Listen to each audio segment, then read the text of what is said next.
سعودی عرب میں امیگریشن قوانین کے حوالے سے متعدد سوالات اردو نیوز کو موصول ہو رہے ہیں۔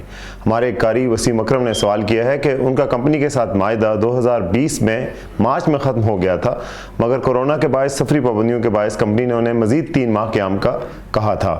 تاہم ان کا معاہدہ اب ختم ہو چکا ہے اور اتنے ماہ گزرنے کے باوجود بھی کمپنی نہ ان کا خروج لگا رہی ہے اور نہ ہی واجبات ادا کر رہی ہے۔ ایسی صورت میں انہیں کیا کرنا چاہیے؟ اس کا جواب یہ ہے کہ کورونا وائرس کی وجہ سے سعودی عرب ہی نہیں، عالمی سطح پر سفری پابندیاں عائد کی گئی تھیں جو کہ اب مرحلہ وار ختم ہو رہی ہیں۔ جیسا کہ آپ نے کہا ہے کہ کورونا وائرس کی وبائی صورتحال کے دوران جب پروازیں بند تھیں، کمپنی نے آپ کو دوبارہ ڈیوٹی پر رکھا۔ یہ بڑا اہم نکتہ ہے کیونکہ بیشتر ممالک نے لاک ڈاؤن کے دوران معاشی دباؤ کی وجہ سے کارکنوں کو نوکریوں سے ہی فارغ کر دیا تھا۔ آپ کا کہنا ہے کہ کانٹریکٹ ختم ہونے کے بعد اب آپ واپس جانا چاہتے ہیں۔ اس کے لیے کمپنی کو تحریری طور پر مطلع کریں اور درخواست کی وصولی کا ثبوت اپنے پاس رکھیں۔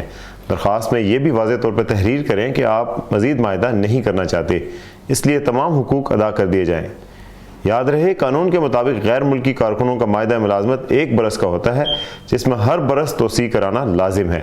تاہم اگر معاہدے کی توسیع نہیں کرائی جاتی، اس صورت میں ورک پرمٹ اور اقامہ کی آخری تاریخ ہی حتمی تاریخ شمار کی جاتی ہے۔ اس حساب سے واجبات کی ادائیگی بھی کی جاتی ہے۔ یہ بھی یاد رہے کہ واجبات کا تعین اقامہ کی آخری تاریخ کے حساب سے ہی وقت پر کیا جاتا ہے۔